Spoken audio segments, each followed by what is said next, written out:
Okay, well, welcome everyone to the November edition of the Global PrEP Learning Network. My name is Christine Toriason, and I am at FHI 360 and work with many different collaborators across many different organizations as part of a collaboration called Choice, which is under the EPIC and RISE program, and we're very happy to welcome you today.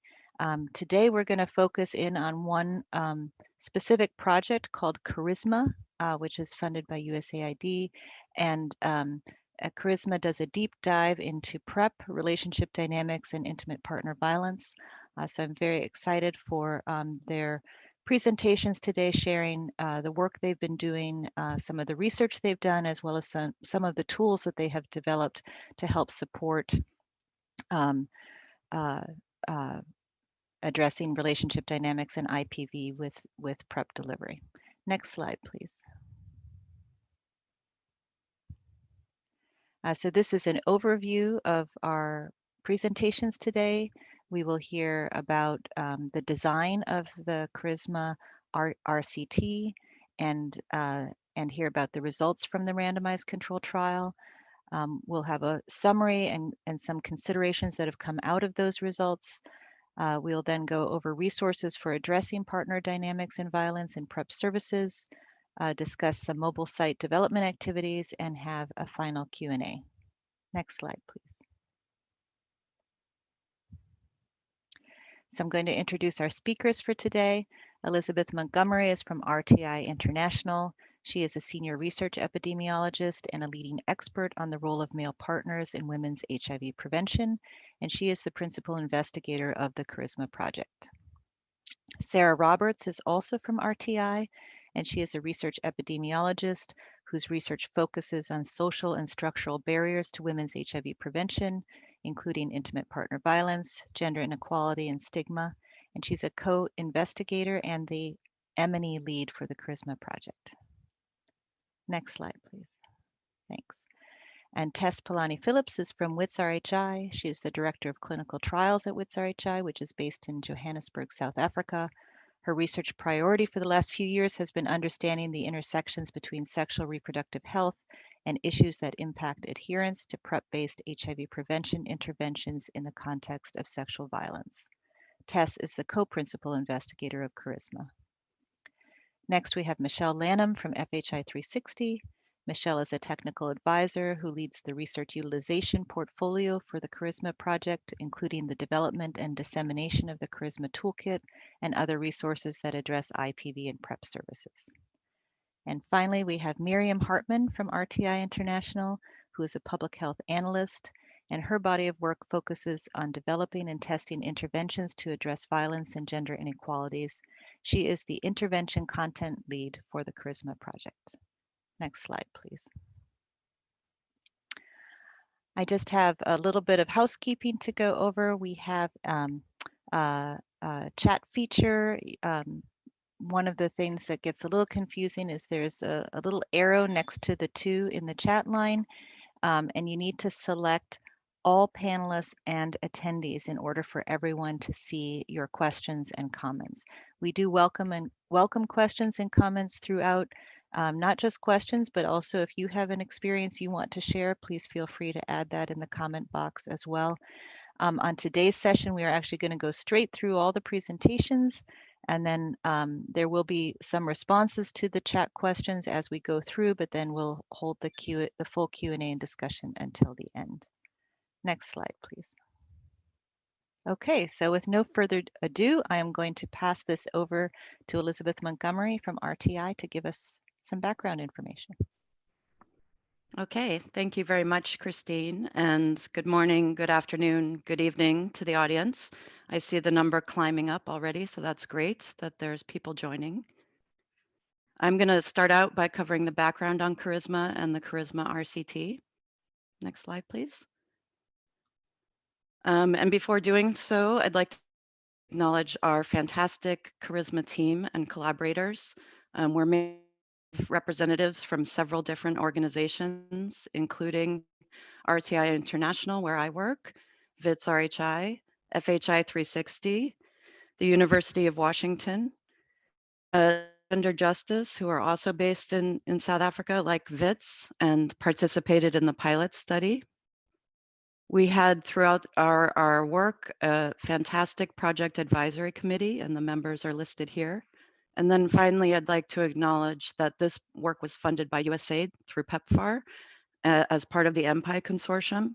And again, we had a great group of technical officers to support this work. Next slide. So I'll start out by going through some of the rationale for the work that we're doing and have done. 1 in 3 women globally will experience violence by a partner or sexual violence by a non-partner. And at the same time, women have enhanced HIV risk and limited ability to negotiate HIV prevention method use. And women in abusive relationships in particular are less able than non-abused women to refuse sex or use condoms during intercourse. At the same time, we have oral pre-exposure prophylaxis or PrEP and vaginal rings as effective ways for women to prevent HIV. However, all women face barriers to the uptake and adherence to HIV prevention products. And many of those reasons are partner related, including partner resistance, difficulties with covert use, and gendered norms around sexuality that contribute. And women who have experiences with IPV face even greater challenges. IPV is associated with lower uptake, increased interruption, and lower adherence to oral PrEP and vaginal ring use. Next slide. Our work is also informed by this continuum of male partner involvement in HIV prevention product use. So this depicts some of the dynamics that occur. If we start with the box on the top left, women may start out by considering whether to communicate with their partner about their desire or use of HIV prevention methods. Her primary partner is then unaware or aware as to whether she's using, and that may be a dynamic relationship. Once he is aware, he may exist along this spectrum that we've tried to depict here, that we have depicted. And it starts on the left with opposition, where a male partner may use or not agree for his female partner to be using HIV prevention.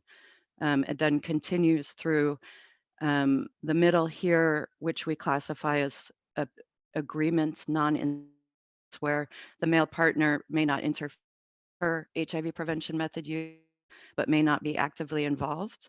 And then it moves towards more active support, where the male partner is openly supportive and may help with practical tasks like reminding her to take her methods, etc. Next slide. So one of the core questions that's underpinning the work that we've been doing and is successfully integrate approaches to address relationship dynamics with delivery of HIV prevention methods, and in so doing, can we improve method use? Next slide. So to address this question, we've series of activities over the past 5 years. And I just touch on them briefly here. So we started out with developing tools from primary and secondary data and research. We created a HEART tool that's stands for the Healthy Relationships Assessment Tool, as well as extensive counseling content that we'll familiarize you with. We then conducted a pilot study, which was attached to the Microbicide Trials Network HOPE open label dapivirine ring study. So within that pilot work with 95 women, we found that the CHARISMA intervention was acceptable to participants and feasible to implement. We did require some adaptations to the intervention, moved forward with it to test it more robustly in the CHARISMA effectiveness study, which we'll be presenting the results of today. And then finally, we've spent a lot of effort in designing and packaging the materials that we've been working on in a tool will be discussed later. Next slide. So this slide gives, I think, Liz, full, yes? I'm going to suggest you turn off your video because there are a few glitches in your speaking. It might be a Okay, bandwidth issue. sure. Thanks, Christine. I hope that improves things. Just let me know if not. So this slide gives a nice overview of our intervention. There's 4 steps, and this is what we developed first with the pilot and have since been testing. So it starts out with assessment of relationships through our heart tool that I'll show you in more depth in a second. Following the heart tool, there is then delivery of counseling modules. All women who took part in our work received a healthy and unhealthy relationships module. That's module A. And then subsequently, we're pointed towards 3 different tailored modules that covered partner communication, discussing PrEP or disclosure, and finally, responding to IPV. Additionally, all participants received educational materials to pass along to their male partners, and if required, received support and referrals to external organizations. Next slide. So this shows you in a bit more detail the heart tool, which was the first step of the intervention. It was delivered by tablet. That's what this black box is. And there were 41 items, and there's a few examples of the different items that are measured in blue over here on the right. The tool was developed using both our own primary research as well as pre-existing validated scales and covers 5 different domains: traditional values, partner support, partner abuse and control, partner resistance to HIV prevention, and HIV prevention readiness. So this is used, this is administered and then is used to guide a suggestion for counseling as the next step of the intervention delivery. Next slide. So I talked to you already a little bit about the different modules, but in particular, I wanted to point out that we have a sort of hierarchical or stepwise process with these modules, so that if any participant reported any type of IPV or controlling behaviors, emotional abuse, she was directed to the responding to IPV module. We did also weigh in the input from counselors into these decisions. So it was both informed by responses to the heart and the professional assessment of counselors. So if she did not report abuse, but did report that she needed help with disclosure of either ring or PrEP use, or did not have a supportive partner, she was pointed towards the disclosure and partner support module. And for those who did not report either challenges with disclosure or IPV, there was a suggestion to proceed with the partner communication module. Next slide. I also wanted to add, as part of our work, we developed a series of videos to augment counseling. So these were on the topics of healthy relationships, partner communication, and disclosure. We created a set of 2.5 to 3 minute videos that showed both an example of an unhealthy and a healthy approach to these different topics. So these pictures show you a little glimpse of the discussion about PrEP. And we have these available for anyone's use. The link is here, but you'll also receive a list of resources at the end of this presentation. Next slide. So I've covered those main components of the heart and the counseling part of our intervention. We took these towards it, or we used these in our RCT, and this covers our main study objectives. We aim to determine the effectiveness of the CHARISMA intervention with regard to increasing PrEP adherence and persistence, in regards to reducing experiences of social harms while on PrEP, in reducing experience of IPV, improving relationship dynamics with male partners, including disclosure of PrEP use, support for PrEP use, and communication, And we also aim to measure the acceptability and feasibility of the intervention. Next slide. So this shows a schematic of the study design. We aimed to enroll 400 and enrolled 407.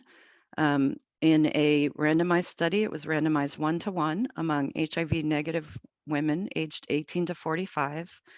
This work was done at Wits RHI in Johannesburg between September 2018 and May 2020.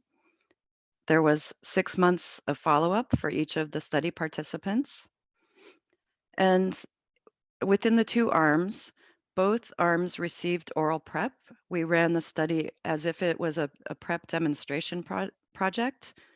And so those in the control arm, which we call the standard of care, did additionally receive some attendance towards IPV if they had experienced it. We did IPV routine inquiry, first line support and referral, and offered additionally educational materials for male partners and referrals. And then the intervention arm also received all those standard of care elements, as well as the CHARISMA intervention that I've just run through with you. Next slide. So I just wanted to touch on within the study what the core activities were. As I said, we followed women for 6 months from enrollment through month 6. At enrollment, we did clinical and behavioral assessments, dispensed PrEP along with adherence counseling on how to use PrEP.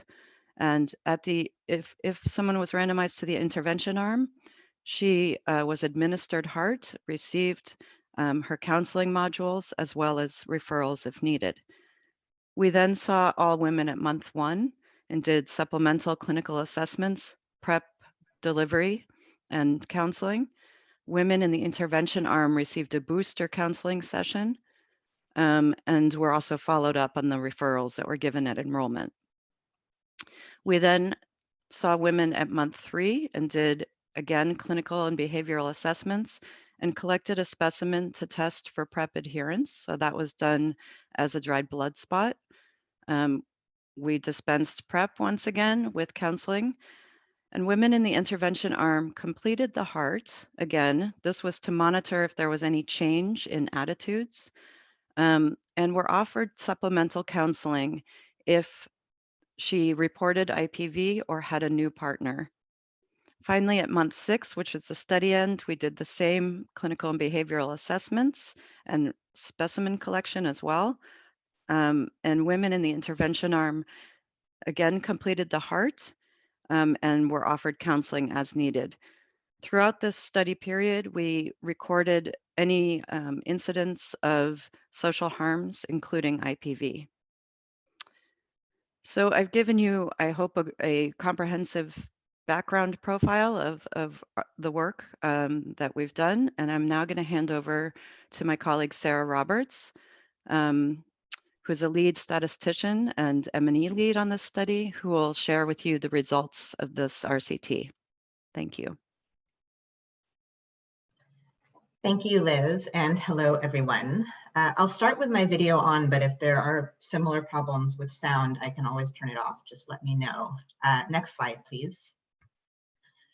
So for the trial, we screened 528 women, and as Liz mentioned, we enrolled 407, and they were randomized equally between the CHARISMA and standard of care arms. And I'll call standard of care SOC quite often throughout my presentation.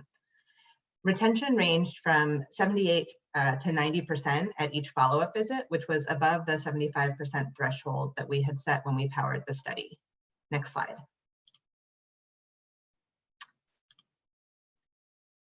At baseline, or at enrollment, the median age of participants was 27 years, and 40% were in the 18 to 24 age range. Almost all had a primary partner, 9% were married, and 24% were living with their primary partner. 40% of women had reported any history of IPV during their lifetime, and 27% had a history of violence in the last 3 months. And 22% reported any controlling behaviors from their current partner. 65% said their partner was aware of their PrEP use, and almost all, 63%, had told him herself. And of those whose partner was aware, 58% were supportive, 27% neutral, and just 4% opposed. Overall, 60% had what I will call any of the 4 charisma risk factors, which were something that would indicate a need for the charisma intervention, including recent violence, controlling behavior, non-disclosure of PrEP, or partner opposition. Next slide. The 2 arms were comparable on most characteristics, but as shown here, charisma arm participants were slightly older, with a median age of 27 years compared to 26 in the SOC arm, and they were somewhat less likely to report recent violence or controlling behaviors by their partner. But they were also less likely to report that their partner supported PrEP use and more likely to report that he was neutral, although similar proportions had opposed partners. And then the proportion with any relationship risk factor or any charisma risk factor was 55% in the charisma arm compared to 65% in the SOC arm. Next slide. So now I'll share our observations on what resources are required to deliver the intervention and how it was received by participants. Next slide. The intervention can be delivered by lay counselors, for example, those who are trained in HIV counseling and testing. For a clinic to implement the intervention, they should have private space available for counseling sessions and referral networks in place. Ideally, they should also have oversight and mentorship for the counselors from more senior staff with IPV counseling experience. And ideally, they should have tablets or computers for administration of the HART. However, in low resource settings, a paper-based version can be used. In terms of training, we provided intensive training for the lay counselors, and then all of them were certified through mock counseling sessions that were observed by senior counselors prior to beginning counseling with actual participants. All clinic staff were sensitized both on the intervention and on violence and how it can affect PrEP use. And then we provided periodic refresher trainings throughout the study, and all counselors were routinely observed by the more senior staff to get feedback and maintain quality of the counseling. Next slide.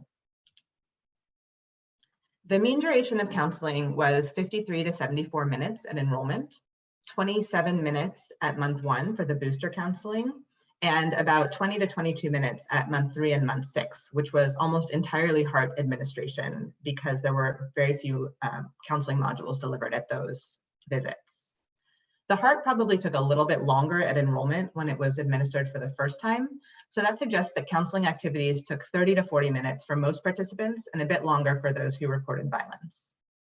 I'll note that the HART has been shortened by about 25% based on post-study analyses, and we're exploring options for self-administration to reduce the amount of time required by the counselors. Next slide. At enrollment, all participants received the Healthy Relationship Counseling module by design. And then for the tailored modules, 65% received partner communication, 26% PrEP disclosure, and 10% the IPV counseling module. Counseling was performed with high quality, with a median score of 4 out of 5 during the observed sessions, and with high fidelity, measured by the proportion of expected activities conducted. Next slide. Participants found it highly acceptable to be counseled about HIV risk and PrEP use, with 95% either liking the counseling or or liking it very much. And screening for violence was also highly acceptable.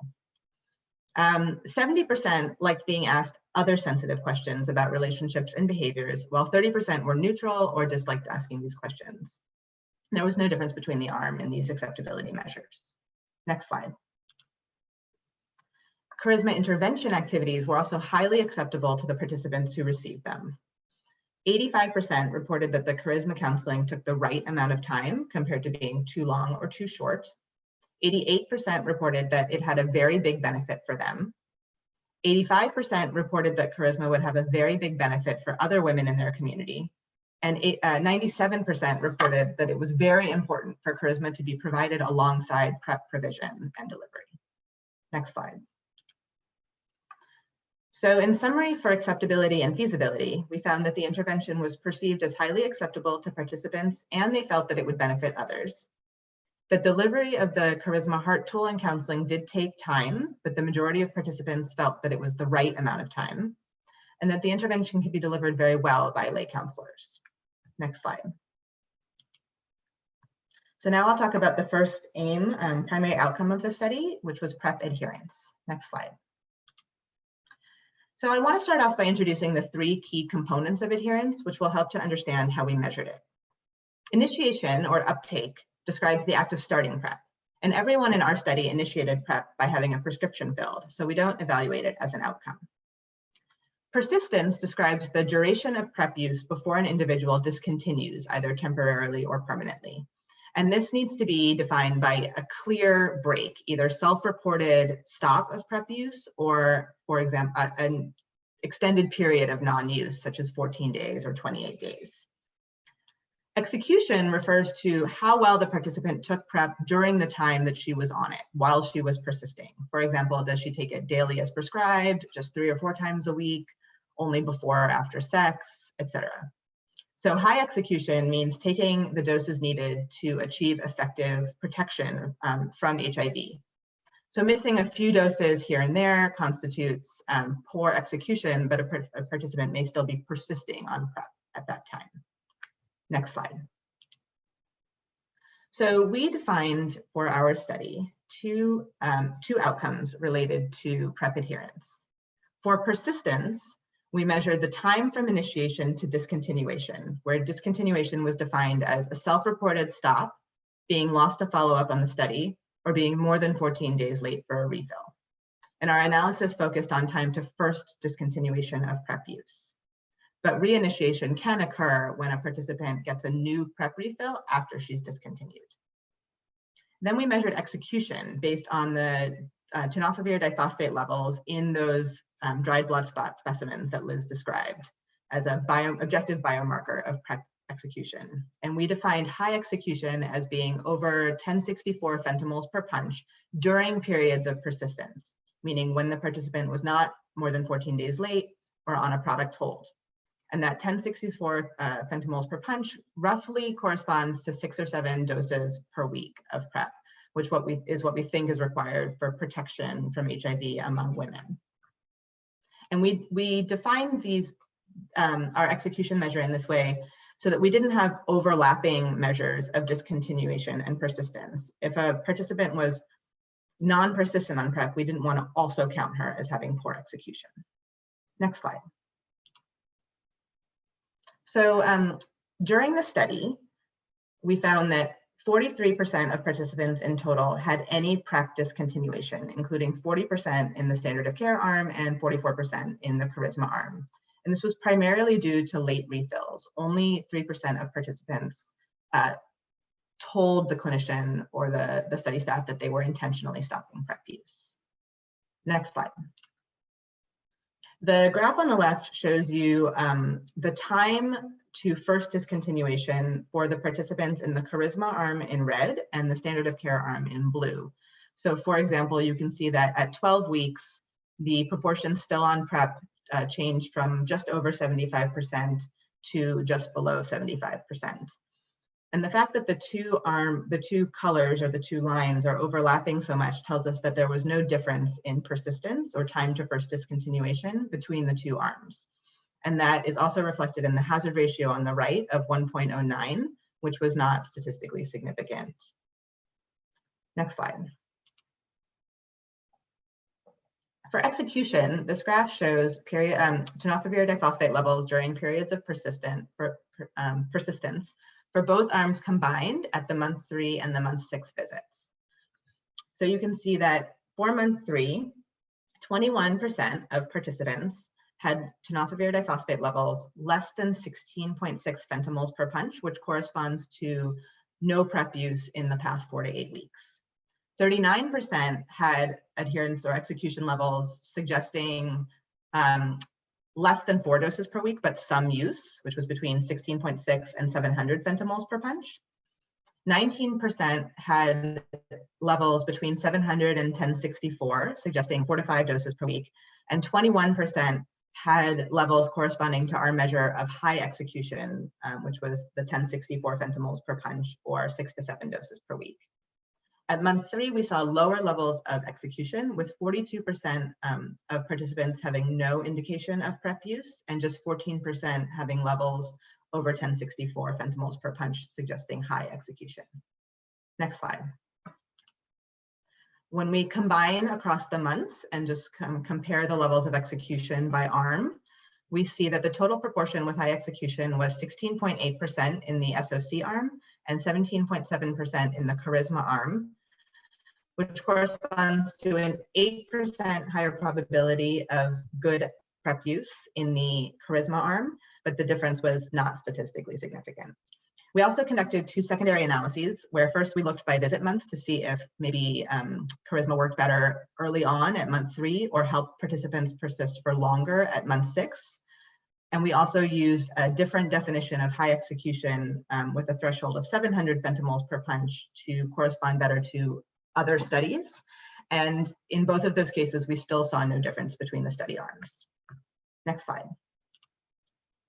So in summary, for PrEP adherence, we saw that the proportion with high execution was about 17% overall, and this was similar to what's been seen in other studies and settings. 56% persisted with PrEP throughout the study, while 43% discontinued at least once. But at visits with persistence, about 60 to 80% had evidence of some PrEP use, which tells us that participants were taking PrEP, but not consistently. And this may reflect intermittent use, either just before and after sex, for example, or only when a partner is in town visiting. There's no effect of CHARISMA on execution or persistence in this study, but it's also true that there were no seroconversions in the study. And this could reflect the study population being lower risk, intermittent PrEP use, as I just described, or perhaps that the care provided in the study had an effect on HIV prevention in both study arms, including the control arm, due to the quality counseling, adherence counseling, and other measures. Next slide. Next slide. So now I will talk about the second aim of the study, second objective of the study, which was to evaluate social harms, which we defined as any partner-related social harm in the study where a social harm was a non-clinical adverse event related to study participation.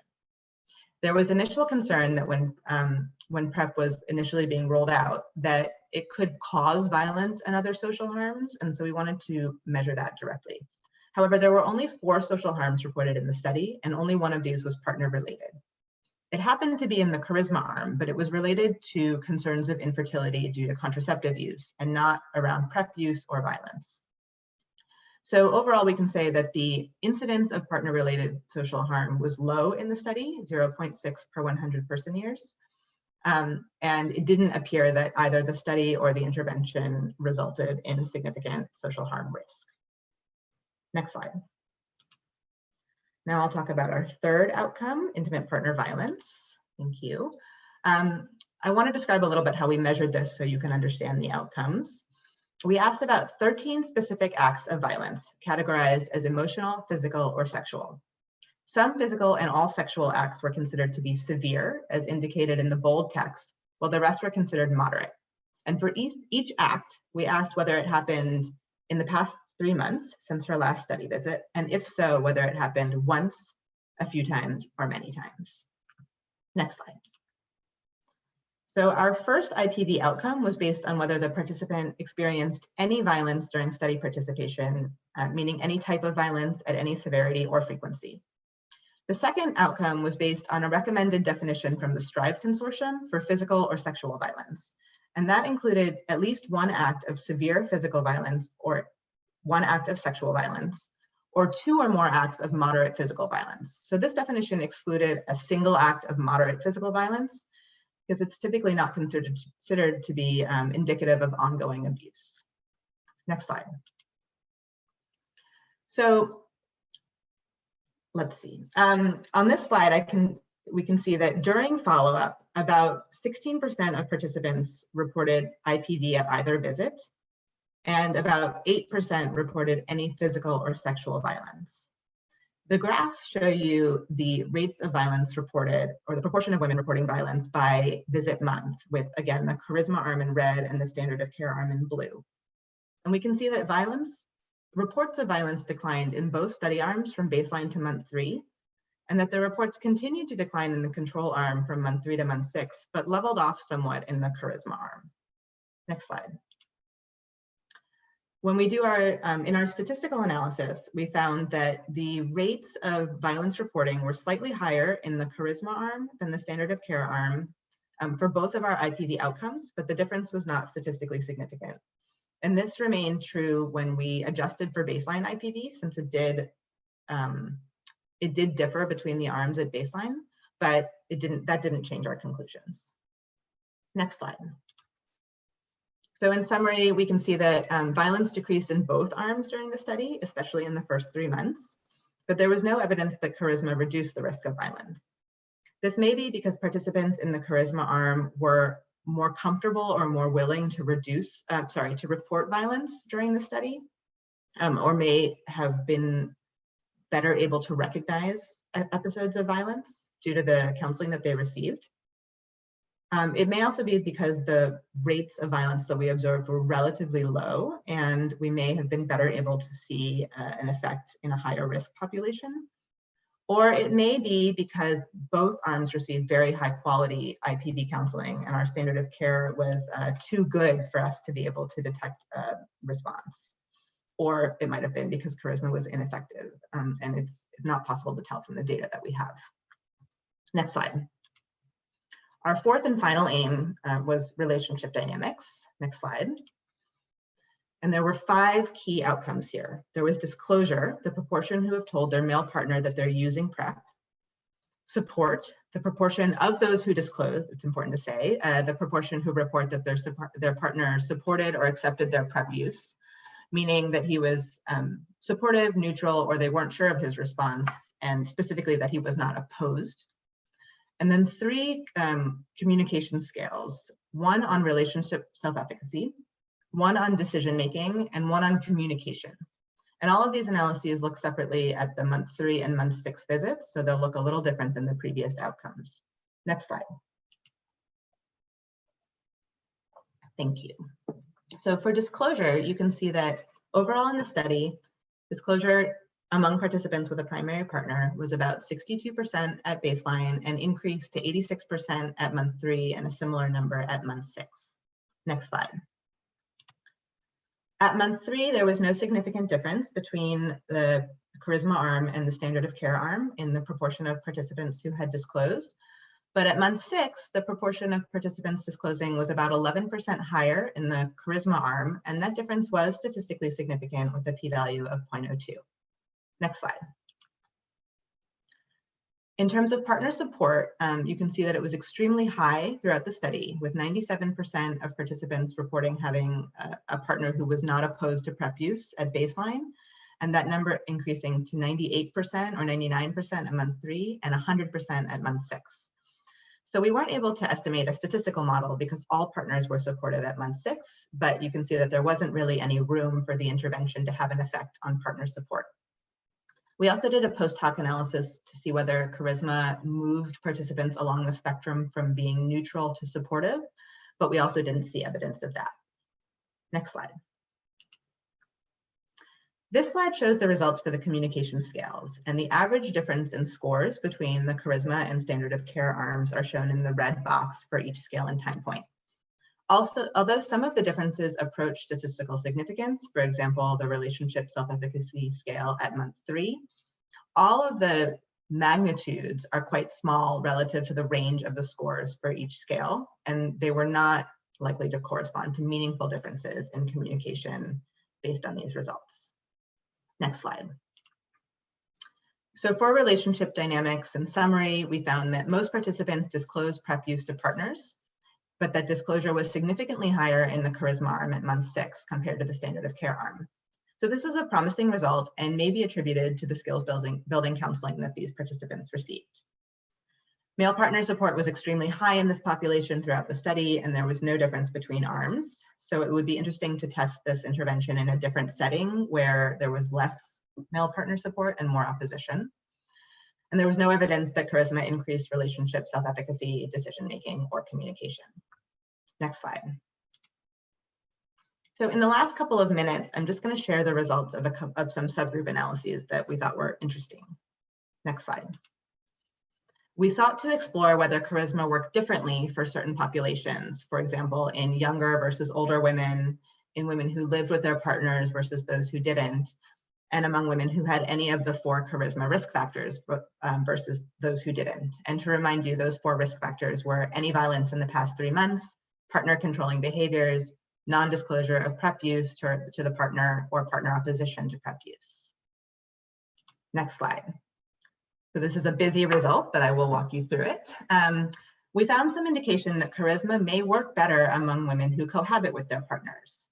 Among those women, those in the charisma arm had higher PrEP persistence, lower IPV, and higher self-efficacy and communication scores compared to women in the standard of care arm. While among women who didn't cohabit with their partners, those in the charisma arm had lower PrEP persistence and more physical and sexual violence than those in the standard of care arm. And I should note that very few of these relationships were statistically significant, but they were overall trends that we thought were worth exploring. We also saw that charisma may work better among women with any charisma risk factor. Charisma arm participants who had a risk factor were more likely to have high PrEP execution, high self-efficacy and communication scores, and low partner support, but also lower partner support compared with women in the standard of care arm who also had a charisma risk factor. Among women with no risk factors, charisma was associated with lower PrEP execution and lower decision-making scores compared to women in the standard of care arm. And there were no clear trends by age group. So it may be interesting to examine in the future whether the charisma intervention to test whether these observations hold true and whether charisma may work better for women who cohabit or who have a risk factor that the study or the intervention was designed for.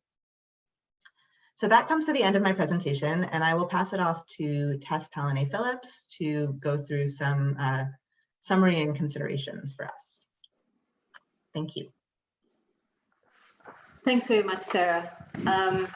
So I'll take you through some thoughts that we've shared as a group on completion of the trial in hindsight, and we're happy to take questions as we go through or at the end, as we go through in the chat, and then at the end when there's time for Q&A. Next slide, please.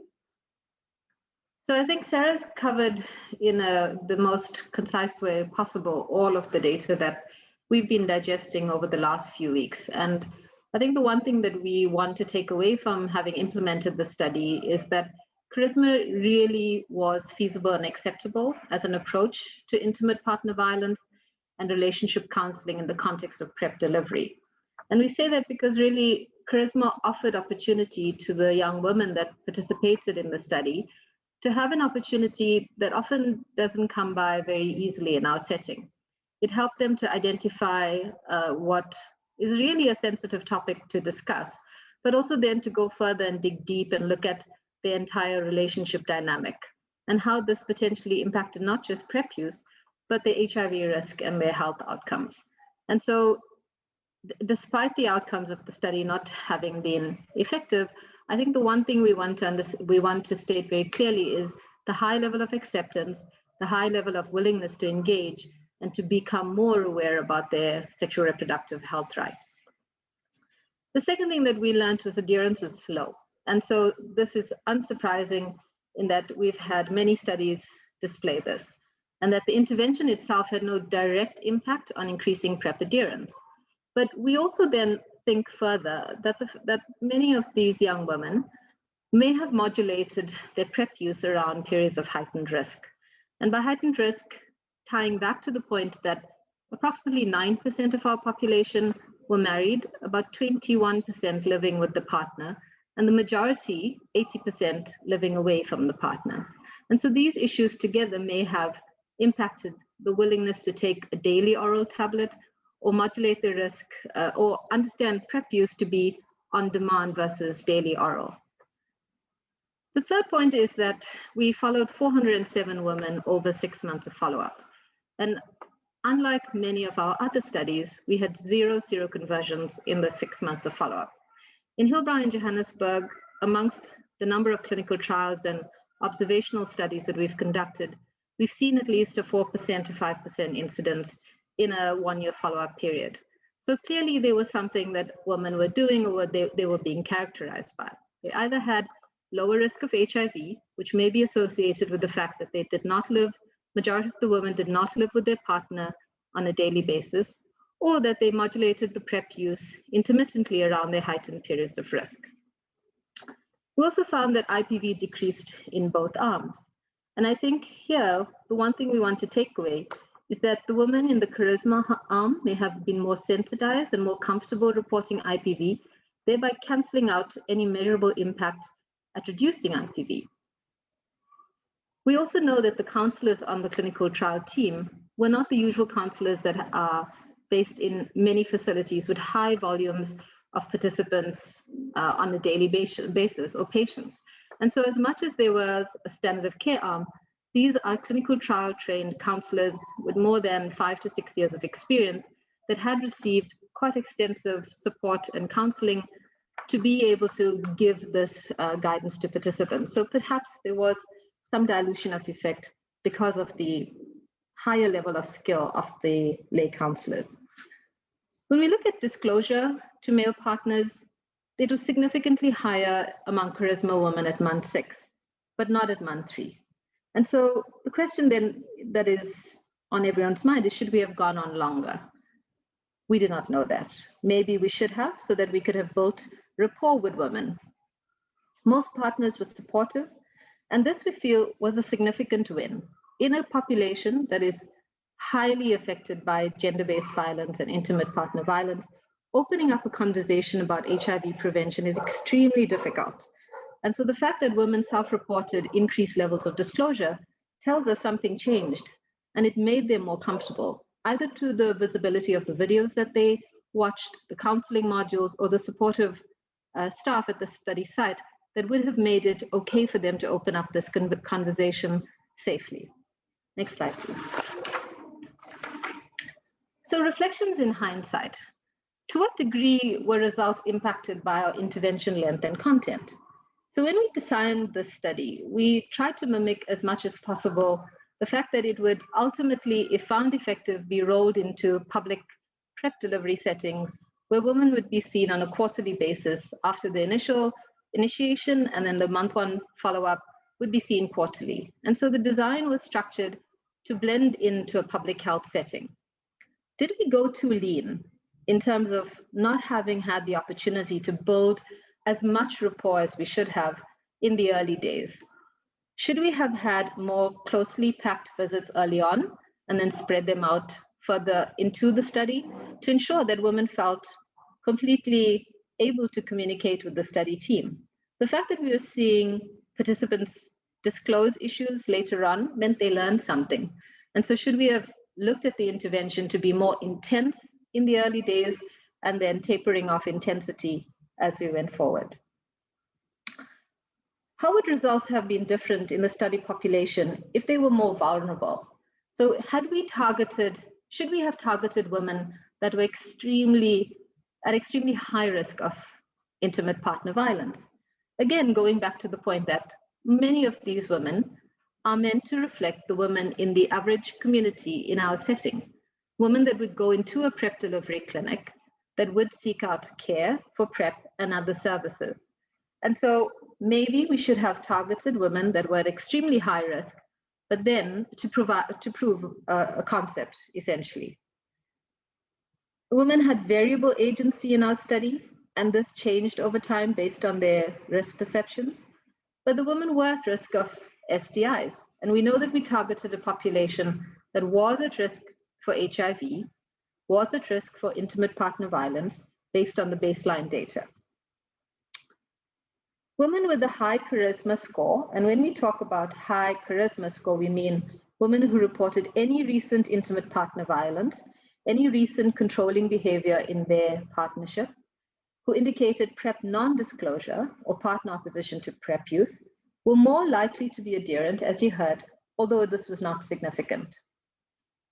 So how is this effect diminished by standard of care participants receiving elevated care in relative to a non-research setting?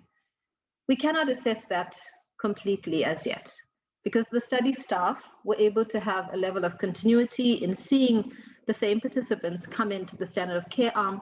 We had the same nurses, the same HIV counselors, the same charisma counselors that they would see routinely, very different to a public health clinic. And so did this elevated level of continuous care impact the final outcome? The question that's on everyone's mind is, why is PrEP persistence and execution so low in the setting, and yet seroconversion no? I think we know that we targeted a population that was at risk of HIV, and we also had an age range that was quite diverse. We had 40% of our young women that were under the age of 24 and 60% in the upper age range. However, we did see STIs, and we did see reproductive tract infections, and we did see these women pretty often. And so there was a lot of syndromic management of STIs, despite the fact that there was not testing at every specific visit thereafter. We also know that there's evidence, there may be evidence that because of the early side effects or adverse events experienced by our participants, that they may have faltered in persistence and execution because of nausea, because of vomiting, and because they felt, these were not side effects they could tolerate. Women may have modulated PrEP use around their risk. And so we have to understand that if you're not living with your partner, your awareness of risk is there. You know when you're going to see him, you know when you're going to stay over, and perhaps women modulated their use of the daily regimen to an on-demand strategy.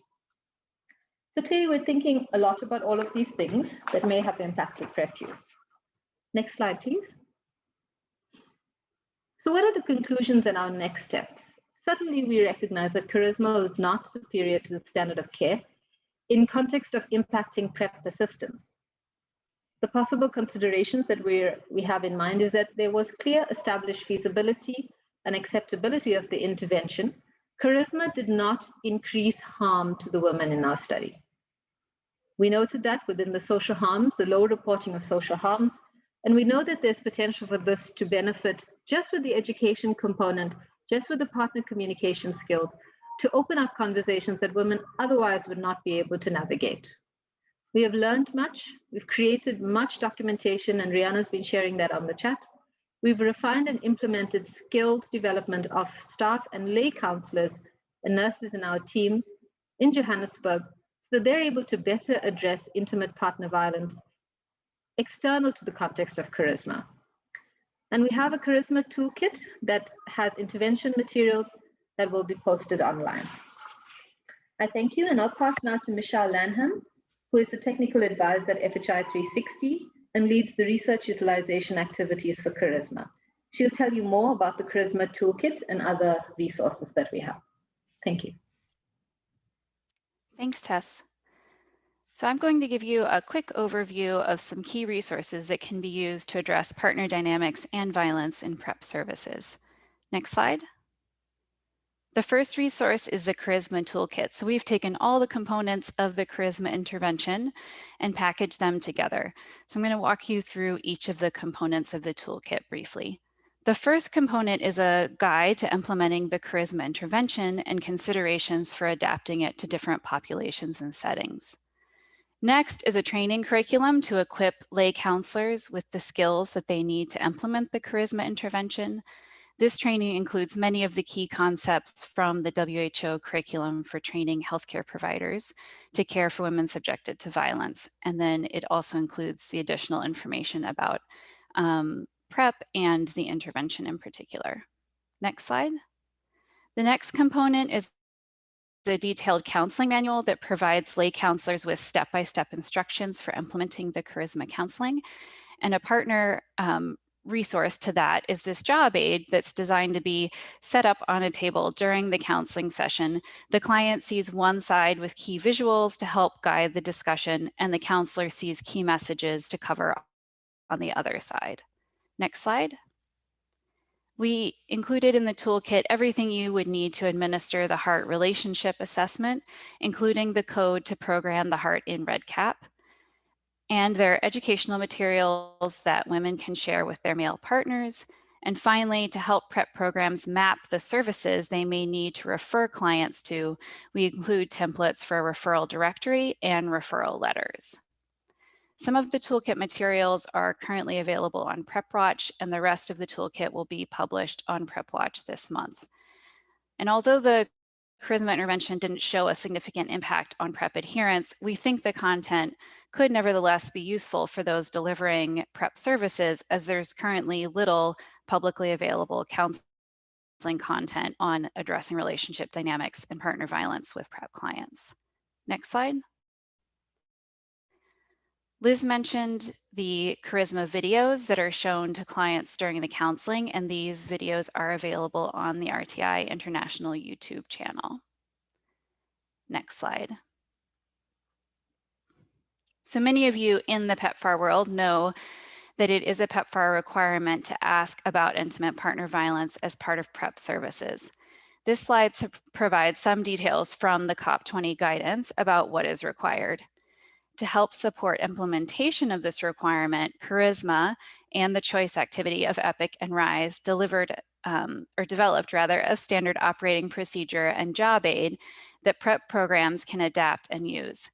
This resource helps fill the requirement outlined in pink, which states that PrEP services should have a simple standard operating procedure, job aid, or algorithm that outlines the steps that PrEP counselors take if a client discloses violence or fear of violence. Next slide. So the SOP and job aid include procedures for conducting IPV routine inquiry, including suggested questions to ask cisgender women and key populations. It also includes procedures for providing first-line support to clients who disclose violence, and steps for establishing and maintaining a referral network and facilitating referrals. We also include key messages for counseling clients who disclose violence or fear of violence to help them use PrEP effectively. And I emphasize this because it's really important to provide some specific support to clients who are experiencing violence to help them navigate PrEP effectively. And these messages are adapted from the CHARISMA counseling.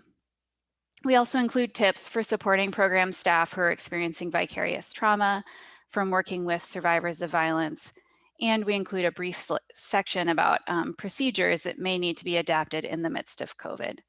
The SOP and job aid are available on prepwatch.org and USAID.gov, and we hope that it will be a useful resource for PrEP programs who are implementing this requirement to ask about and address violence. Now I'm going to hand it over to Miriam Hartman, who will share how we're adapting CHARISMA into a mobile-based intervention. Thanks so much, Michelle. Can we go to the next slide? Thanks. Next slide.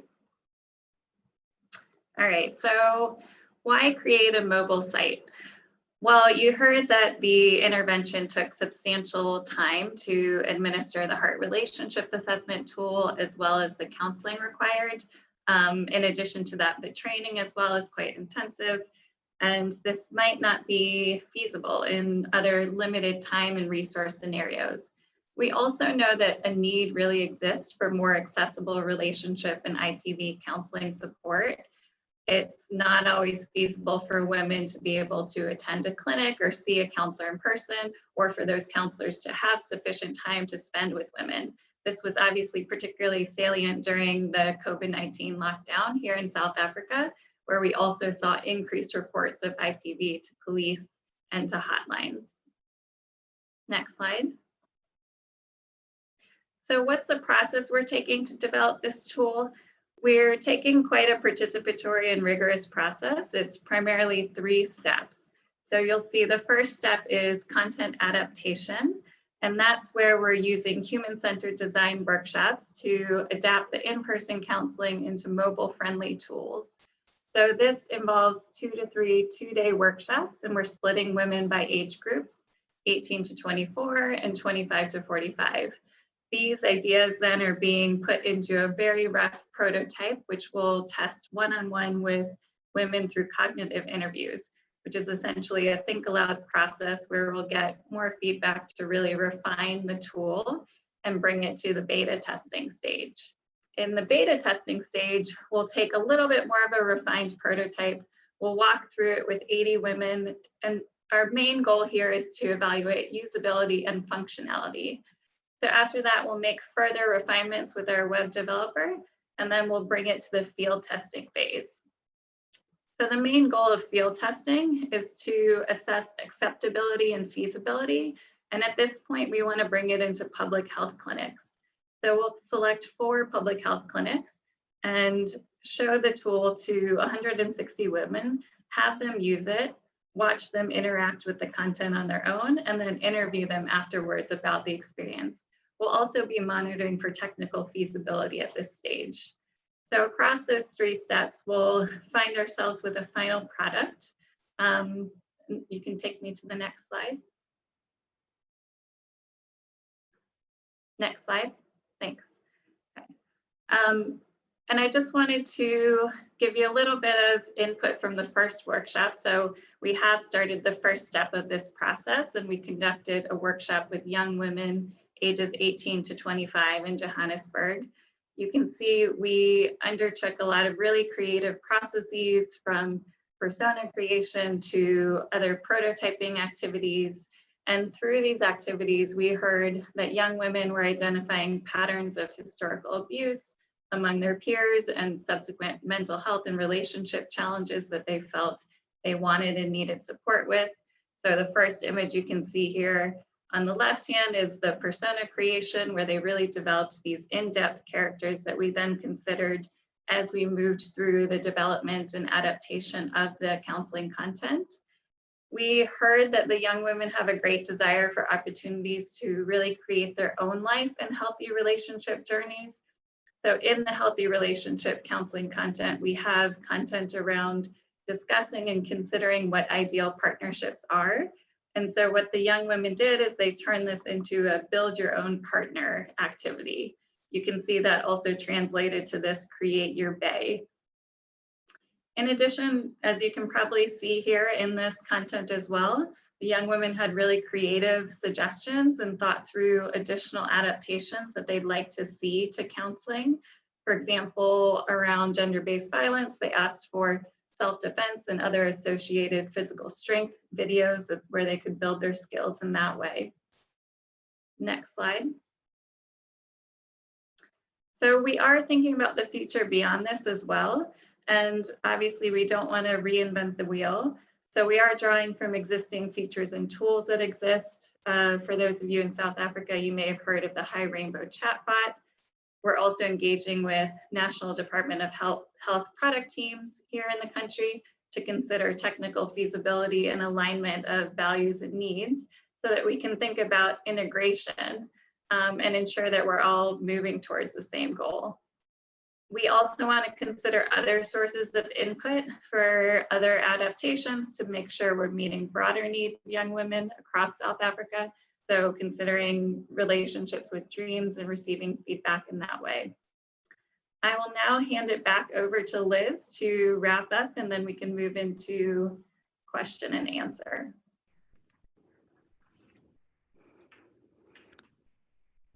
Great, thank you, Miriam, and thank you to all of the fantastic speakers who have covered the primary results here of our study. I just wanted to make some closing remarks, and I think that there's some comments that I've seen in the chat box that relate to this. So we've presented a lot of information here. There was a lot of work done and a lot of outcomes measured. Our RCT did not show statistically significant results for most of the outcomes, but it did impact PrEP disclosure, and it suggested trends towards a positive intervention effect among those with what we define as charisma risk, who are more vulnerable, and it was highly acceptable and perceived as highly valuable to participants for themselves and others in the communities. I think Tess did a really fantastic job of discussing how the intervention itself may have been so good that it contributed to making it harder to measure an effect. It may have been too lean in some areas. We're trying to explore these different areas for how we can improve delivery of this intervention. Because at the end of the day, we have to ask ourselves, do we think that this is a worthwhile intervention, that this is a good package, that we can, with good conscience, encourage other people to use. And I think you can guess by the fact that we are moving forward with dissemination of our materials through the CHARISMA Toolkit, that we consider that despite the lack of a strong statistically significant effect in certain areas, we feel that addressing relationship dynamics in the harmful relationship dynamics such as IPV is still an important and worthwhile consideration. And therefore we're promoting Toolkit and the materials. These can be adapted and tailored to meet a variety of different setting needs. And we encourage you to read those materials and to do so and to contact us. I'm getting a message that my internet connection is unstable, so I'm going to turn off video in case you're having trouble hearing me. But I will by just adding that in addition to the toolkit materials that are available now, as Miriam just covered, we're working towards developing mobile CHARISMA resources. These will be rooted and anchored in the central premises of our work, but yet they will be adapted for use in a mobile context, and they will be self-administered. And our goal with this is that we'll be able to reach a much audience and offer these resources to these women in other parts of South Africa and regionally or globally. So we're really excited about the potential reach that we'll have with this new strategy. So thank you very much for listening this morning. I know it was a lot of information, like I said, and thank you for those who have already asked some questions. We're going to proceed now towards the Q&A period. So please. Thank you so much, Liz, for that. And we do have some questions. I want to just dig a little bit deeper though on this the question of moving forward with the CHARISMA intervention and moving into mobile tools, et cetera.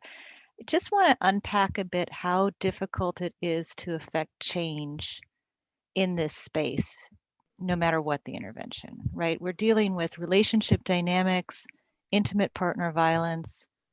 Right. What we have a very clear mandate. I believe that these issues need to be addressed. They need to be talked about. We need counseling. We need to consider this in how we approach PrEP service delivery as well as other service delivery. But we also know from decades of experience that changing a woman's story is really difficult when violence is involved and intimidation and coercion.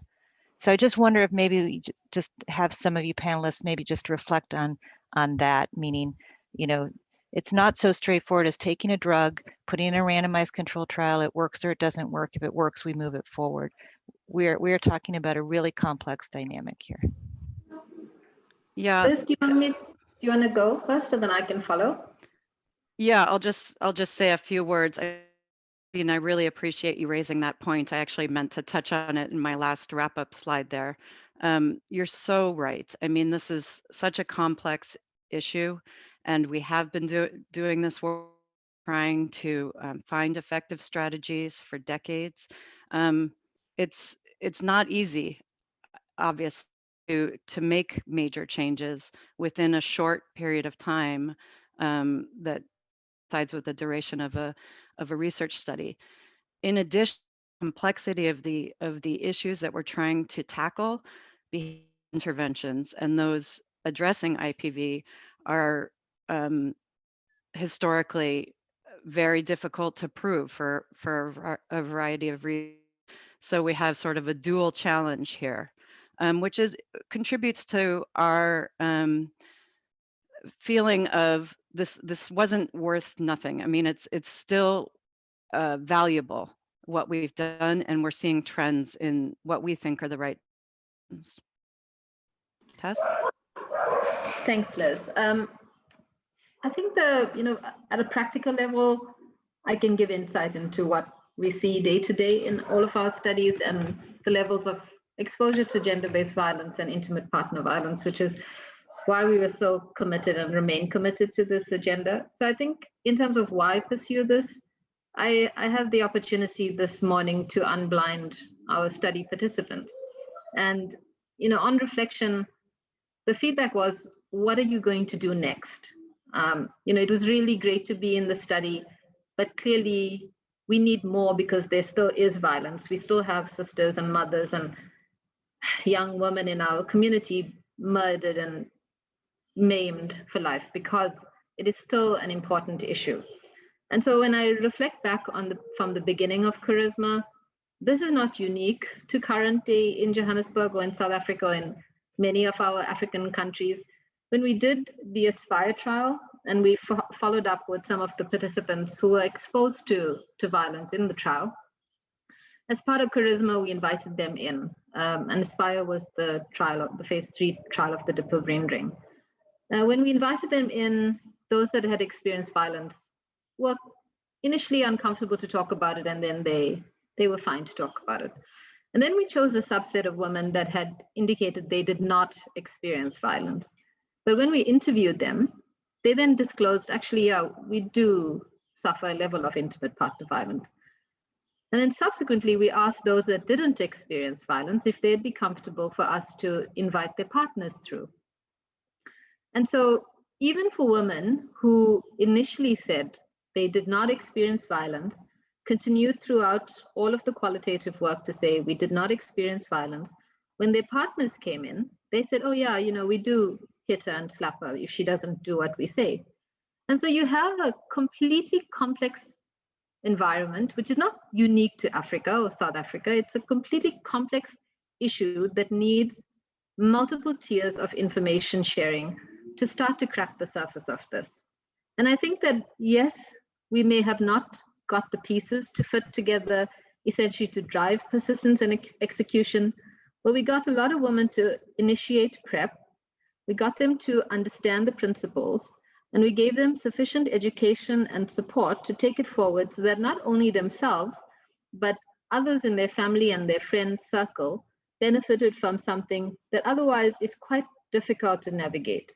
So the materials, one of the simple tools that we used in the study was a little flyer that women would take away with them, indicating a legal resource center, a safe house center, a lawyer or a current NGO, CBO that would deal with legal matters, issues around psychosocial care and support. So a few, maybe 10 to 12 referrals on a little sheet.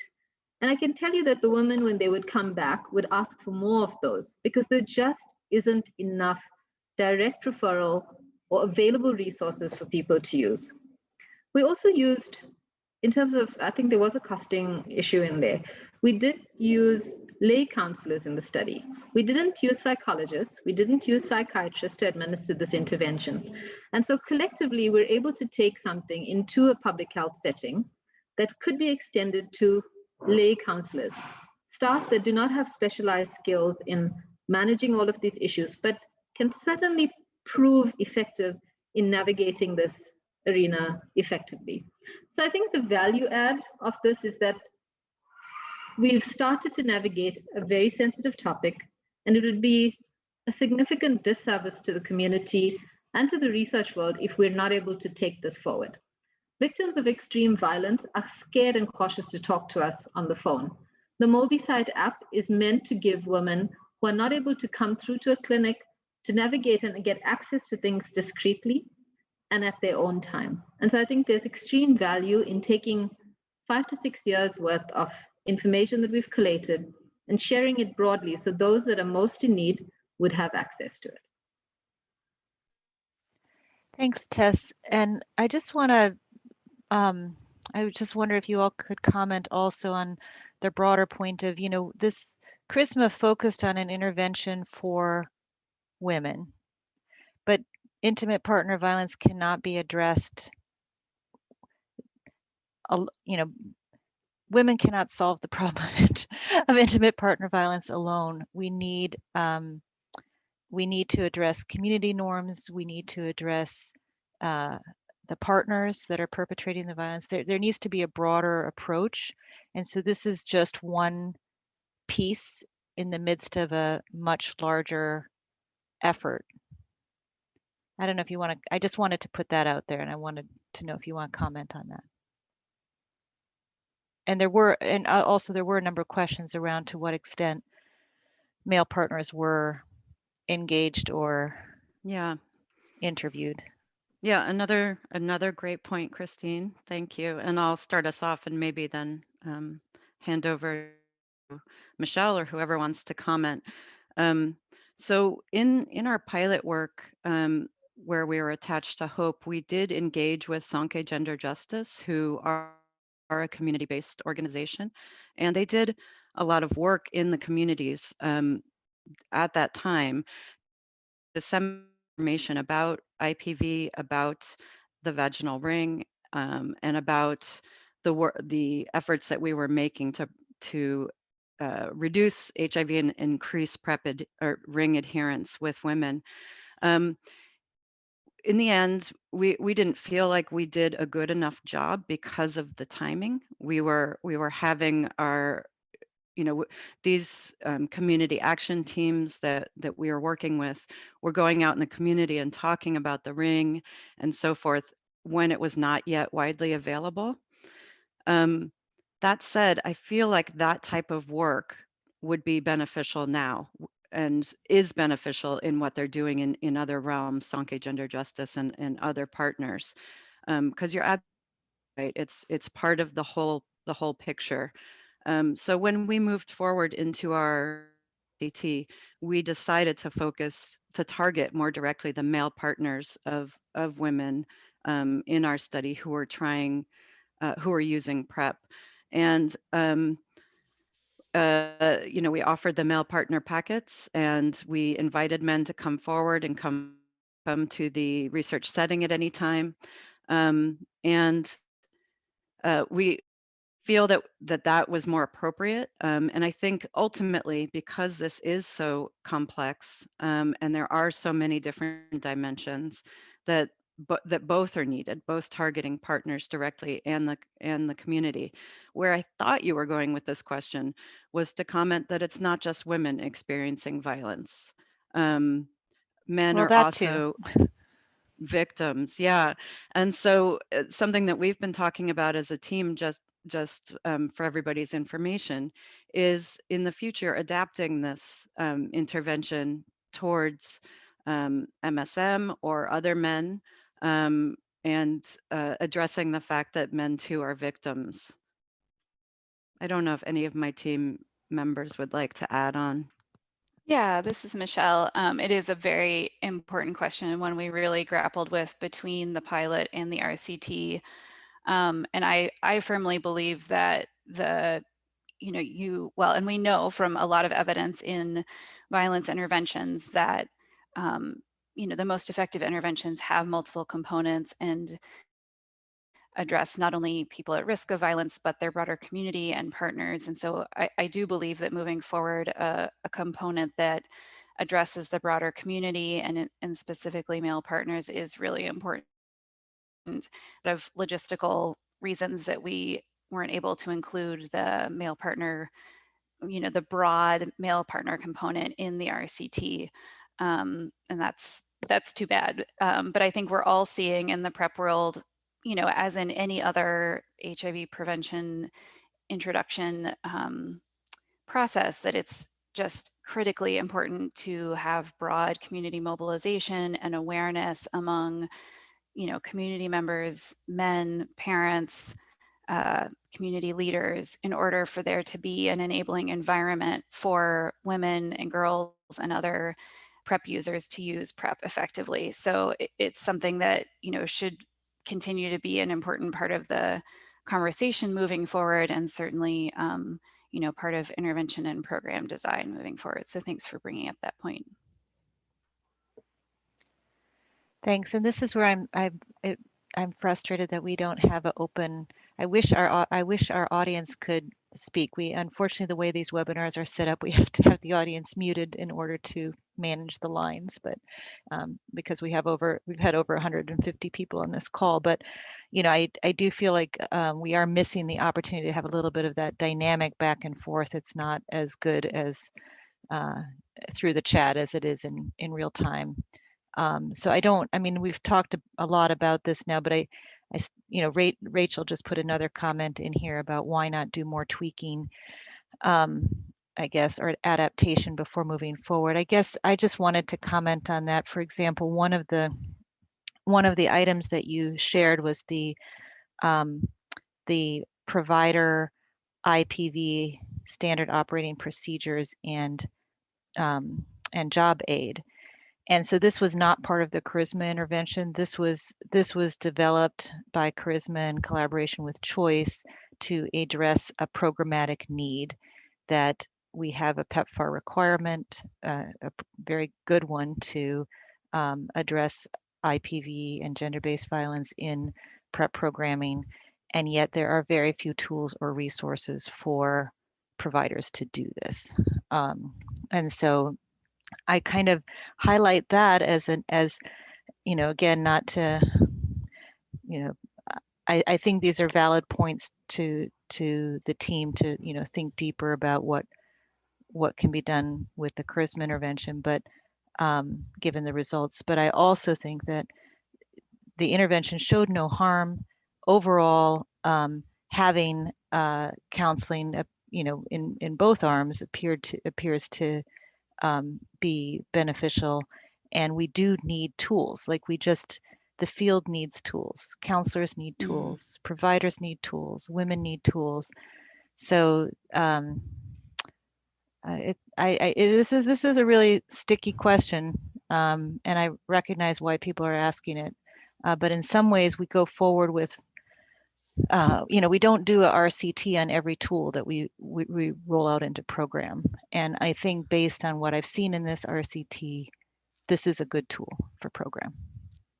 Thanks, Christine. And I just want to comment.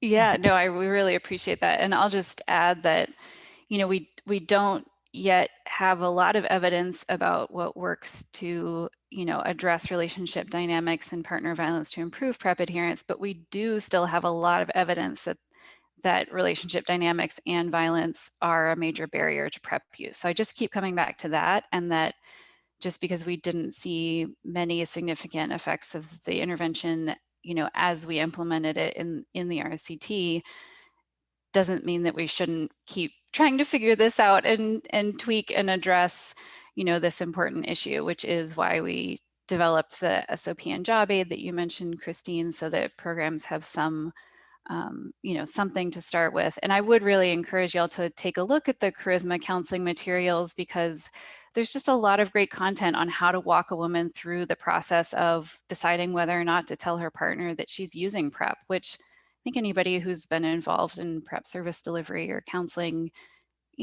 it's a really useful tool to have specific messages and questions and all of that, because it's just an important part of the process of using a method is, am I going to tell my partner? How am I going to tell my partner? If I don't want to, how am I going to use it, et cetera? And I'm wondering if your team would be willing to put an email address in for a point of contact. So because we can't have this dynamic back and forth, I wish there could be a little bit more of a dynamic back and forth, but maybe there are some ideas from those who have participated in the webinar on further tweaking or testing that could be done. I just, in terms of last few questions, there were some questions around the cost of the intervention, and also some questions about adapting the intervention for other populations, service areas, or not having it be PrEP specific. So I wonder if you just might address those before we close. Yeah, sure. I mean, we feel that this intervention is probably somewhat product agnostic. And we did within this work start with the ring and then adapted quite seamlessly into a PrEP setting. And, with the great news about HPTN 084, we hope that this might also translate smoothly to injections should they become available. So we've included within the toolkit some guidelines for adaptation of these materials to other products, to other populations. And within those guidelines, there is also suggestions on how to do some piloting to ensure that the adaptations are appropriate. And we are happy also to continue to provide support and consult in that area in the years to come. We're charisma for life, this team, so we're happy to engage moving forward. And did I miss it, or did you address the cost issue? You didn't miss it. What? And I'm not sure what the cost issue So, was, Christine. Yeah, one of the questions was, do we know anything about the costs associated with implementing the intervention? You know, nothing specific. We wouldn't be able to give an estimate of the cost of delivery of the overall intervention, but the costs that would be associated would include any type of salary support for counselors, if those counselors aren't already in place, but it would be human resource costs primarily to be able to support delivery of this intervention. Additionally, potentially the cost of a tablet to administer the heart. But we will hopefully be able to do a more refined analysis and offer information about the costs that we incurred in testing this intervention. Excellent, thank you. I'm going to ask Aubrey to go to the next slide just so folks can see upcoming webinars. But before we close, and I think we have a final survey too, just to find out how you liked the session, but just want to offer to our speakers and panelists if you have any concluding remarks you'd like to make.